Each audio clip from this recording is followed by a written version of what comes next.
Welcome back, everybody, to the stream. It's Ryan here. I'm joined by Mika from HABA Games. How are you today, Mika? Good. I'm pretty good. Thank you. Good. You enjoying the convention so far? I am enjoying it. Yes. Fantastic. Okay, I'm gonna take this off just so that I can. Before we launch in, we have a couple of prizes to give away from Privateer Press. They're doing a Monster Apocalypse starter pack. So if you go across to ontabletop.com, you can go to the post where the live stream is embedded, comment down below, and you will be in with a chance to win one of those. So, without further ado, Mika, what are we playing at the minute? We are playing Valley of the Vikings. Valley of the Vikings, cool. This was just nominated to be Kinderspiel des Jahres. Yeah, congratulations. So we'll see where it goes in June. Perfect. And it's definitely a great game. Excellent. Excellent. So, give us a little bit of a rundown for how we are going to play here. Okay, so we are all Vikings, and we have our sailing boats, and it's the bowling night. So we are going to bowl these barrels of beer or water, whatever you would like it to be, depending on the age range. And we have this little paddle where you can bowl with.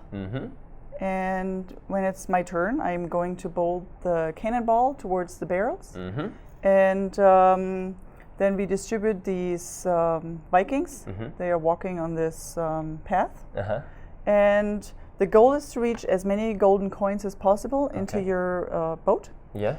And you always get coins if one Viking falls into the water. Okay, Which cool. that one, of course, doesn't get any gold in this round. Yeah, and there's tokens here that determine how many coins you might get, or if you're stealing from other players. Correct. Okay. And these are to be taken out. Perfect. So each time you play the game, you can exchange them and play it a different way. Okay, fantastic. All right. Shall we give it a go then? I'm Sure. playing as the yellow player. Yep, I'm the red one. You're red? Okay. And even though we're only 2 players, we will need the 4 ships out Okay. and are kind of playing with 4 players, even though it's just the 2, but in the end, one of us has to win. Cool. Okay. All right? All right. So So, I'm going after to bowl. you, yeah. I'm using the paddle for the bowling ball here. And I'm trying not to kick it off the table. That's it. We'll maybe get a little bit more exuberant as we go on. So you've knocked down yellow and blue. Correct. So now I can decide in which order I'm going to move them. For these 2 colors, it doesn't matter at this point because I can always only move to the next free field. Okay. So I'll move blue here, which would mean he would get 3 points, and yellow here. Okay. But nothing further is going to happen. Okay. Now it's your turn, and you are going to take those 2 barrels, and you can place them on the game board anywhere. Okay. Depending on whether you want to roll them over or not. Yes. So I kind of, yes. I don't want to hit red, but I think I might hit. Yeah, I'm gonna see. I'm not entirely sure what the best strategy is so far, but I'm gonna discover. So I'm gonna try and not hit red because I don't want you to land on this 2 coin token, but that might still happen. Okay, it happened, yeah. All right. Okay, so I've knocked down red, blue, and green. So in what order? Well, green is gonna move here regardless. And I'm gonna come in here. Yeah, sure. Because once you moved yellow, well, you're not moving yellow, I guess, but if one would go into the water, you're not going to move anything else. So in this case, it doesn't matter, but if you would have rolled over yellow also, and yellow would go in the water, you would move red here anyway, because then your move is over. Yeah, okay. So, interesting. So I've moved green, so I'll take that out of the way. Now what happens if I move red? I will place that there. Correct. And then if I move blue, then blue will hop out in the water. Into the water. Correct. And then there will be a scoring phase. So correct. You'll get 2. First we'll put blue to the front again. Okay. And the scoring always starts from the back. Okay. Because yellow, which is you, me, you're going to steal one from green. Har, har, har. And it has to go in this direction because green now doesn't have one anymore. And if someone could steal from everybody, depending on where he is, then green doesn't have one anymore. Yeah. So always the one that's furthest will get the first score. Okay. Red will get 2 from the bank in my boat. Excellent. And green can steal from red. So I have to give one. I see. that has worked out better than I had planned, but I'm quite happy for that. Sure. I think we're on equal footing at 2 coins each. Yes. Fantastic. Sure. Should we give it a few more rounds? Sure. Yeah, I'd love to. So now I'm going to put them where I want. Fantastic. Since I'm red, I don't want myself to be hit. Now, does blue go back onto this? Nope. He'll stay right out there. Stay there until he's ready to move. And if I hit him, then he'll go back in. Ah, okay. So I really don't want him to. So the person that you want to knock off, they appear at the end. They're going to be the ones you don't want to score any points. Correct. Oh, okay. I'm going to do this. I don't want to hit red. And green, I don't want to hit either. So what are the just as we play, what were the design inspirations for the game? So where did the game come from? I think that Vikings is a great theme for children, and we tried to make a strategy game because you can have a strategy up here, going through the order of which you move those figures in. But at the same time, like my strategy right now is to hit yellow off the field, so that we have a scoring round and I get another 2 points. That's very rude. But I don't know if my strategy will go well because I don't know how good I am at bowling, and considering it's children 6 and older doing this, I can just imagine the fun and the intuitive bowling, and you're just not going to hit over exactly what you wanted to. Okay. So your strategy might not work. Exactly. So I'm gonna. There we go. So you have. So I got my strategy. So well done. So yellow will go to the front, blue will stay outside. So we roll you over, and now we're gonna do another. So you're going to get another 2. I'm getting another 2, but at the same time, green is going to steal another one from me. So it's not so bad. It's actually manageable. You're not going to be you're not going to have an outright leader, as it were. It's fairly well balanced in that regard. That's cool. Okay. So here you go. I'm not so sure. Maybe I want to knock down everything. Yeah, I want to knock down everything. Go for it. Yeah. All right. Let's see if I can get all 4 in one. I'll catch. So. Oh, okay. So yellow's going to stay. I'll give you that there, and then green, blue, and red. So blue's going to pop on here, and then green. Oh yeah, they're all just going to move forward one. Right. Wait, hang on. I'm yellow. I want on the board. Oh, I'm an idiot. I'm an idiot. Okay, so it's onto yourself now. Yep. Fantastic. I will not want to roll over red. So where am I going to put it? Do I want yellow? I'll put this behind there. Is red not steal from green? No, we haven't scored yet. Yeah. Okay. So Lunt's trying to do me out of more points. So yellow, blue, and green. So see now, I am going to move yellow before I move blue. Exactly. Because if yellow would be in here, yellow could steal from everybody, including me. So I'm going to move blue first, then yellow, and then green. Okay. And red stays in. And it's your turn. All right. Okay. So I think I finally gotten a strategy here. So. Okay. Well, good luck. Yeah. So I kind of want to stay there in that point. I am yellow. I'm confirming I'm yellow. Yeah. And you're red, so I can maybe knock red off the pier so that they won't score. So if I put everything to the side here, and I might miss entirely. So. There you go. There we go. Very good. So red will move off. Everybody else will score. Correct. So blue. We're starting at green. We're starting at green. Green will steal from blue.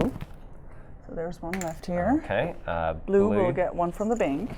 And then I will steal one from everybody else. From everybody. All right. Fantastic. So what is the objective of the game? Is it to get rid of all the coins, or? The objective is to collect as many golden coins, and the game ends when all golden coins are distributed. Ah, fantastic. Okay, so what age range is? It's starting at 6 years, up to 99. We always say 6 to 99. We've seen at the booth that we had also younger children, and the younger children just might have this strategy here, but they love the bowling, and if the parents do the moving, then it works well as Yeah, well. exactly. No, it's a wonderful little game, and there's a lot more depth to it than you Yes. might think when you're just Yes. looking at it. Yeah. But yeah, that's really And fun. we also had a lot of children play, free play with these Oh, yeah, great pirate boats. I and imagine this is the object of a lot of play. Yep. Yeah, I imagine. So getting it into the Kinderspiel des Jahres, what does that mean for HABA Games? Because you had Dragon's Breath, which we'll take a look at. You had that in the Kinderspiel des Jahres last year. So what does it mean to get a consecutive nominee? Because you're quite prolific. Yeah, with that. for us it's tremendous. It's really great. I mean, we've been a powerful brand in the whole children's gaming market ever since I don't know, the company's 80 years old, and Right. Okay. children's games are always in our focus, and I think we're really offering a great range in children's games. Yeah. And I think to receive another nomination for the Kinderspiel des Jahres consecutive Yeah. is really something that tells us, okay, we're going the right direction, we're Yeah. working on the right stuff, and Yeah. we're getting there. Fantastic. And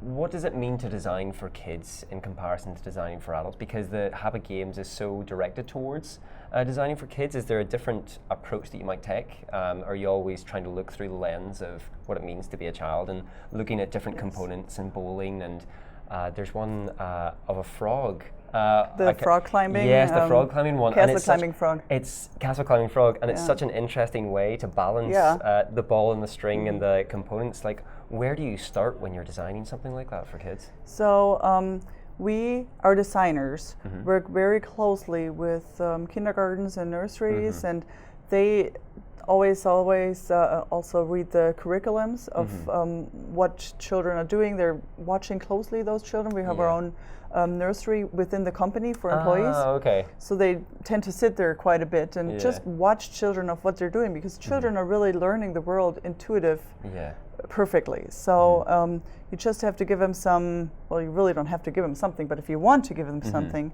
then you just have to watch them and then also use topics that they are interested in. That's cool. And we are a family of companies. So we are the toy company with HABA, selling toys and games. And then our sister company is one of the market leaders in school furniture, kindergarten furniture, and supplies for kindergartens. Yeah. So we're working a lot with teachers and I guess you call all them teachers. And we're speaking a lot with them and looking of what is needed and what are children having fun in, and how can we get them away from the screen also and get them to play down here, because adults, they choose to play games. They know, okay, I'm going to turn the TV off and that's it. But children are so attracted by the media that it's even harder to get them away and to find things that really attract them. And I think we're in a good way there. I think so. Part of what interests me is the idea that there's less assumptions made by kids when they approach, say, a component. So this that might knock over, instead it could be rolled, or is that something you find when you're playtesting in HABA Games, is that kids, when they approach the game for the first time, they'll do something with it that you might never have expected, like adults would in regular playtesting, but I imagine more so with kids, because the components are so unique to them. Yes, correct. It's every time really surprising when you give a toy or a game to those children and you look at them like, okay, that was not planned, but that's actually a good idea, and maybe that's incorporated then in this game or toy, or then we create one using that idea going forward with. Fantastic. So what we'll do is we'll maybe push Valley of the Vikings. I'm going to place this on here so we can push it all together. It, and we'll bring in Dragon's Breath, which was the Kinderspiel des Jahres nominee for last year. And let's see. There we go there. And we'll see about... I've balanced this precariously. Yay. So hopefully that'll be... There we go. So if I pop this just here, and I'll move this out of the way. So can you tell us a little bit about how Dragon's Breath works? Yeah. So we are these dragon children, and we've been out and about playing in the Dragon Land, and we found this amazing treasure, but it's somewhat within the ice, so we can't get it out, and we really want to try, but for some reason we don't have enough power to spitfire it. So we're running off home. We're going to get Dragon Dad here, who's a lot more powerful and who can spit really great fire, but even his strength is not good enough to melt the whole thing at once. Okay. So he will help us, and when it's, let's say you're the starting player, Okay. you're going to take Dragon Dad, Okay. and then you're going to look closely here at the gems that are in there. Uh-huh. And each round we're going to pick up one ice ring because he melted it, and we're going to see which gems are falling off. Uh-huh. And the color that you chose, you can take those gems and put them, I don't know if you see that, but back here there's a little hidden chest. A little compartment. Yep, it's There an we example. go. There we go. So you're going to pick a color now. What do you think of those gems up there will fall down first? I think it's going to be blue, but I really like the color purple. But Okay. I'll pick blue. I'll pick blue. Okay. I will actually take purple. Okay. And since we're only 2 players, there's a special rule to this. So you can pick another one. Ah, okay. Oh, green then. Green. I love green. And I'm gonna yellow. Again, I've maybe picked my favorite color instead of the tactically sound color. So now you're going to take this dragon. You're going to spit fire, Okay. and you're going to lift up the ice ring. Oh, Ooh, nothing quite yet. nothing. I'll show the component off here Yep. because I played this last year, and I was just surprised by it seems as if it would be a kind of shiny and glassy texture, but it's actually got a little bit of grip to it. Yep. So actually, it keeps in the components Right. in here. So it's a really nice little component. So We're going to put the colors back. Okay. Now I'm the dragon dad. Okay. And now I'm going to choose first, and I think I'm going to take purple. Purple. I'll go blue again. Okay, I'll go green. And red. Red. Okay. All right, so I'm going to spit fire. And So there's also holes around the ice. And Correct. if they fall into it, what happens? they're lost. They're so lost. those belong to Dragon Dad. Oh, okay. Well, he's And- got to get something. Yeah, he's good. there I mean, as well. he's helping us here. Yeah. And actually, yellow, for example, didn't get picked. So we're going to push it down here as well. Okay. So I'm going to pick my green. Okay, I I don't got know if 2 anything else is down there. I got 2 blue. Okay, so you're going to put them in Oh, here. yes. All right, and then we're going to put them back, and Pick it's your again. turn. Fantastic. Oh, I'm definitely going red. Definitely going red this time. I'm going blue, Yellow. and I'm going to take purple then. Cool. Okay. So what have you seen? Oh, it's my turn to. Is it my Just- turn to? yeah. Yeah. So what have you found the legacy of Dragon's Breath has been since its release? Like, how well has it been doing? Really well. Yeah? It's a really simple game. You don't need a lot of explanation for it. Uh-huh. And children of all abilities can really play it. Yeah. And it works well. It works well in schools as well. If you have just a short break, and it's so simple. The rules are so easy that even parents that are a little afraid of, I don't want to read those rules. What can Yeah. I? Just give this. I mean, it's just the stacking. You put the gems in, and you're done, and the children can play. And I also, again, I love the little ring components because it distorts the vision inside, so you Right. can't really tell. So it's not as easy as it would seem to tell, which is going to fall apart. And it's also a game where children and adults can all win at the same time. It's you don't really need a special skill because in the end it's all luck of who wins. Exactly. So wonderful. Yeah. I really want to play this next round because I don't know. Okay. It looks like it's going to be a big one. So then I will choose red. okay, I'm going to go for yellow this That's time. what I wanted. I will take green then. It's always got to be purple in the end for me. Okay, so I'm gonna spit fire. And there we go. Oh, very Then good. Take red and green. Blue gets lost to Dragon Daddy. Yeah. I'll take the yellow. There's another yellow Purple there. and a couple of yellows. I think there's a red still there. Okay. Very good. Yep. All right. So in the end, when all the rings are gone, there's a little ice. I don't know how you call it. Building beneath it. Ah, yes. So we're going to take everything that falls off, but everything that's left on there, we're going to ignore. And in the end, we're going to lift this. I don't know if I can do this without destroying There we everything. go. Oh, perfect. And we can look into here. And then we can see that the box has little compartments in it, so it easily divides up whoever's Correct. gemstones are in there. So there's quite a few for Dragon Daddy there. Yep.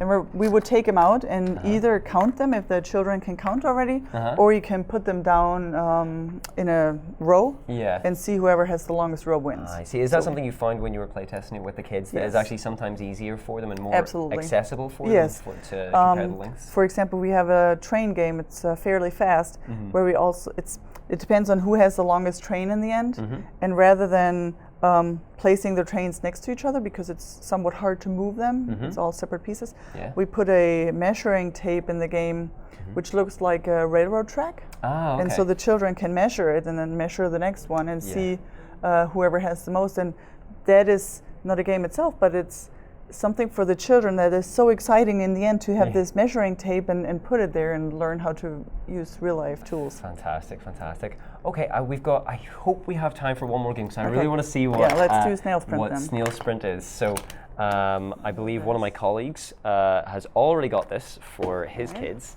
so I'm excited to see. Snail Sprint. Okay. It comes in a wonderful metal tin. There we go. It's going to be a little hard to play it from the back. Okay. But I think we can reach in and see. We can get it done. Okay. So each one of us gets one of these cards. Okay. And it shows 3 snails. Of course, we keep them secret so that the other one doesn't know which colors you have. Okay. These are the 3 snails that you would like to be on this podium down here. Oh, okay. So there's first, second, and third. Let me see. Let's see if we can push this a bit closer. There we are. Yeah, we can get a little bit of a look-see, and then we'll bring it back so we can see what we're doing. Okay. And so you have these 6 snails down here, and they're doing a race. And as you know, snails are really fast. Yeah, naturally. And you want your 3 snails, the colors, to be on here. The snail in first place gets 3 points, the snail in second gets 2 points, and the snail in third gets 1 point. Okay. All right, so I guess you start. You roll both dice, please. I roll both of these dice. So I have 2 purples. 2 purple. Ooh, not So now ideal. you're going, well, you don't tell me that though. Oh, it's very ideal. Secret. I want the purple. Yes. Yeah. So you're taking the purple snail and you're putting it on the next purple field. Okay. All right. Oh, I see. Okay. So I have pink and blue. So I can either take the pink snail on the next blue field or the blue snail on the next pink field. Okay. And let's see what I'm doing. I guess I'll do this. Okay. All right. This is really a quick game to get into. Triangle. So the orange is going to go to the triangle. Yep. Okay. Whoa, pink on pink. So the next is here. Oh, they're magnetic as well. Yes. Oh, that's amazing. That's amazing. Isn't that great? That's so cool. So they're going to run up here, run down here, and end here. I love that. That's So such a wonderful component. Children with this whole 3D plan, they're like, Yeah. oh. And then you can really also, you could block snails. I don't know if I have a good example now here. But you can block one snail so it doesn't run further if you have the right dice. So if you want to maybe get to this situation. Okay. Okay, so yellow and green or green and yellow? Green. Oh, let's put green to the yellow. Okay. So and same again, yeah. So I will do this then. The green, yellow and purple. So in this scenario here, the yellow couldn't move. It would have to go here actually, if you want to use the yellow. Okay. And now purple is blocked. Okay. So if I want to move purple and I don't need yellow, I still have to move yellow in order for my purple one to be able to move again. Okay. So that's blocked now. Fantastic. Okay. So purple and orange. I guess I'm gonna orange and to the run next. up here. Okay. So it's. Okay. Oh, I love the magnets on that. And that's really cool. These sides up here, that's like the Audubon. Yeah. Because on the side, the snails can't be blocked. So I up see, here okay. and down here, they can really go fast because nobody can block them. Okay, that's interesting. Similar with Dragon's Breath, the box itself becomes a component. Yeah. It's really interesting what you've done with Snail Sprint. That's so amazing that you're integrating the box into the game itself. So was that a little bit different production-wise? have you released a metal box before, or was Yes. it you were well set up to do that? Yeah, we've released metal boxes before. For example, The Orchard is one of our best-selling games. Oh, okay. And we had an anniversary for the Orchard a couple of years ago, and did a special edition in a metal box. Or we had some traveling games that we do in metal boxes. So we've had some experience there. Yes. Excellent. So, what's it like? I'm going to roll again, see if I can move. I'll just talk as we do. Yes. Green to purple. Yeah, purple is blocked. So Purple is blocked, so I move it. have to move green Yes. to the next purple. Would that Yeah, be this one here? Yes. Okay. I'm not even concentrating on Yeah, what I I'm know, supposed I know. to get. It's just so much fun to move this nails. Yes. So what's it been like at the convention for you this weekend? Has it been busy enough, and do you get a lot of families at conventions that you travel Yes. to? Yeah. We have been busy. Even yesterday, when I think children, some of them at least, were still in school. Yeah. But yeah, we've been really busy at the show, and it's been a great show for us so far. We've actually sold out of a couple of games where we Oh, didn't right, even expect okay. to bring that many. And people come and learn about HABA and the depth of games that we have, because we also offer games for children that are only 2 years and older. Yes, So I think you brought have one some of as them an there. example, which is Hannah Honeybee. Hannah Honeybee, so that's for 2 and over. That's for 2 and over, and we for sure know that children of 2 years of age are not playing games. They're not going to roll a dice and do exactly what they're supposed to do, but they're going to learn that with these games, because when you give these games to the child at first, you're going to, in this case, for example, talk about bees and the flowers and how the whole process works, and that they have to go into a hive and drink the nectar and make honey out of it. There's a little bee in here. It actually I do love fits. bees. It fits right into the snail sprint here with the garden. So there's a little bee here, Oh, beautiful. I'll show that off under the close cam. and some Look at that. flowers. I just So you got can do little free 2 play. buttons there. You know. Oh, wonderful, yeah. So there you go. And this one has a trick to it as well. Okay. So I'm gonna block snail sprint here. And so when you start with this game, you give the child the bee and you give him the flowers, and maybe you roll the dice and you say, what color is that? And well, it's yellow. And can you find another thing that's yellow on the table? And the child can find this one. And maybe the child can also say, hey, there is a bee, there's yellow too. And all that kind of stuff, recognition. And then when you really want to get into playing the game, you're going to roll the dice. Okay. And you roll the red. And so now with the bee, you're going to fly to the red flower. Okay. And you're going to take the red flower. Okay. And you're going to eat the nectar. And with the bee, with the bee. this is hand-eye coordination. Okay. Now the bee is going to push the flower into the hive, so you're going to keep the bee. Okay. And look it, honey came out. Oh, very good. So now you're going to place the honey on the honey jar. Okay. And you could take the next red flower as well. And do the same thing. And our goal is altogether to fill up the honey jar before all the flowers are gone, because there is on the dice a flower that is dried out. I don't know. Yeah. And if it's dried out, you have to take one flower away. So if you don't have enough flowers anymore to put the honey in, then we all together lose, or we fill the honey jar, which is more likely. And we have a honey jar that's filled, and we're all happy, and we win, and we get that whole concept of playing a game. There is something to do. If you roll the dice, you have to do something, and then you put the honey in there. So it's all about interaction and learning that we also can lose. I mean, that's something that needs to be learned. And do you think part of the play that arises in this is because of the dice, and that the kid learns that the outcome is not always certain? Yes. So it's part of it is rolling dice, and that introduces them to what a game is. Right.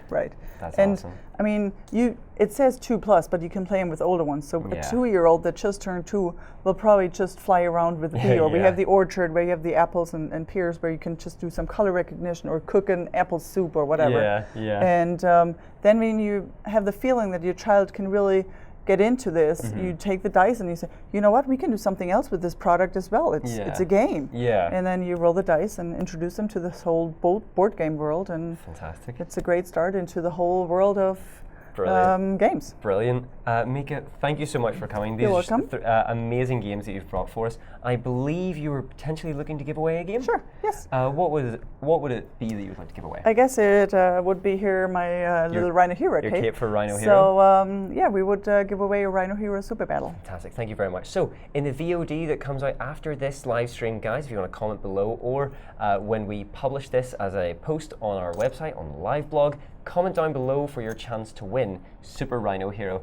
Mika, thank you so much You're again. welcome. Everybody, come across to ontabletop.com where you can find our live blogs for the Friday, Saturday, and tomorrow for the Sunday, and you'll be able to comment down below on some of the videos and win vouchers, prizes, and all sorts of goodness. We will see you again very shortly for the next live stream.